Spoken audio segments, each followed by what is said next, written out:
This third and final submission in Project 3.2, Cheap Homebrew Understandable Minimal Processor, showcases the fully functioning CHUMP with some explanations of the various ICs involved. The clock, program counter, and program EEPROM with corresponding hexadecimal lookup table have all been covered in previous videos, and this video will mainly cover the ALU, RAM, MUX, address register, accumulator, control EEPROM, and end with a functional demonstration of Feinberg's code. The SN74LS181 arithmetic and logic unit is essentially the brain of the CHUMP. It has two 4-bit inputs, A and B, and compares them using 16 logic and 16 arithmetic functions. These different functions are accessed by 4 selection bits, and the IC is toggled between logic and arithmetic mode using the mode bit. The ALU is put in active low or active high mode using the carry in bit. The chip has 4 main outputs, F and an A equals B pin, represented as Z in the CHUMP diagram. The control EEPROM uses the 4-bit opcode from the program EEPROM to produce 8 control codes used mainly by the ALU, but a couple go other places. For example, if the opcode is 0000, load constant, the control EEPROM will have in that address 0000 an 8-bit word. 1010 for the select bits of the ALU, A1 for the mode bit of the ALU, a 0 for the carry-in bit of the ALU, a 0 for the G pin or enable pin of the accumulator, and a 1 for the read-write register that goes to RAM. These parameters combine to select the F equals B function of the ALU under logical operations. The load pin of the 161 program counter is connected to an AND gate controlled by the A equals B pin of the ALU and an AND gate whose inputs are the highest 2 bits of the opcode. As a reminder, when the load pin goes low, the outputs mirror the inputs at the next clock pulse. The A equals B pin of the ALU is the key to controlling the branching instructions of CHUMP.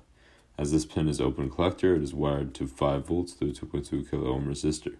The A equals B pin is left floating when all F inputs are logic 1, therefore 5 volts goes to, wherever the pin is connected. Otherwise, it pulls 5 volts to the ALU's ground. This facilitates branching instructions go to and if 0, as these are the only instructions where the highest 2 bits of the opcode are 1s.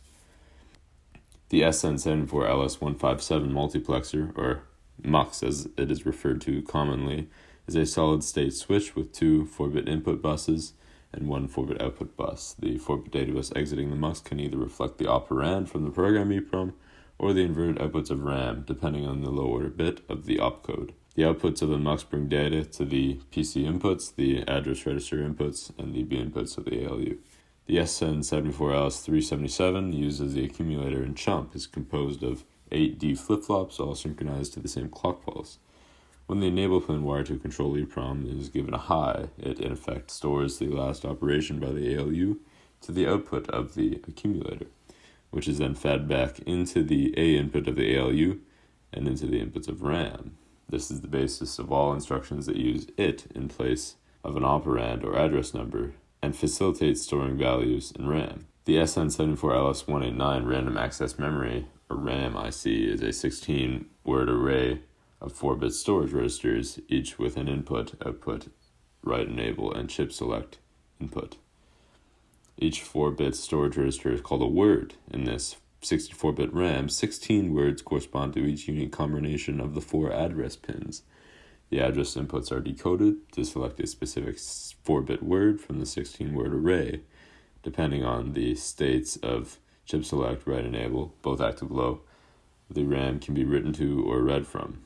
The inverted outputs are then fed back into the B inputs of the MUX.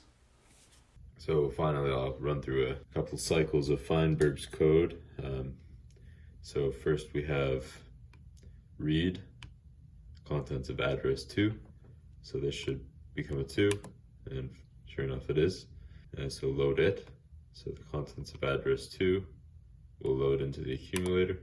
So add 1 to that. So this should increment by 1. And store to address 2. So this should become a 2. And then on the next one, see here the read-write bit of RAM is low, so that means on the rising edge it will store this data to address 2 in RAM. We can convert this after this cycle here. It indeed reads address 2 and loads it into the accumulator. And add 1 to it, and it appears as though the code is working completely. So this is my code that I wrote at the beginning of CHUMP. I'm going to run it on my completed CHUMP, which is extremely, makes me extremely happy to do. So first you load 3 into the accumulator. I'll single step through that. Then you store it to address 1. And then you read address 1. Then you add it. And so you add 3 to 3, which gives us 6. And then you add 1 to that, that's 7. And then you store that to address 2 in RAM. See the address register. And then you read address 1 again. You can see 3 there. You load it. You add 1 to it. And you store that to address 0. And so now I'll just, read the addresses of RAM as a confirmation that, I stored the right things in the right places. So you read address 0, that should be a 4, because 3 plus 1. And read address 1, that should be a 3. And that's 3. And then read address 2, that should be a 7. And the code works. And now this is just an infinite loop. And yeah, so thanks for watching.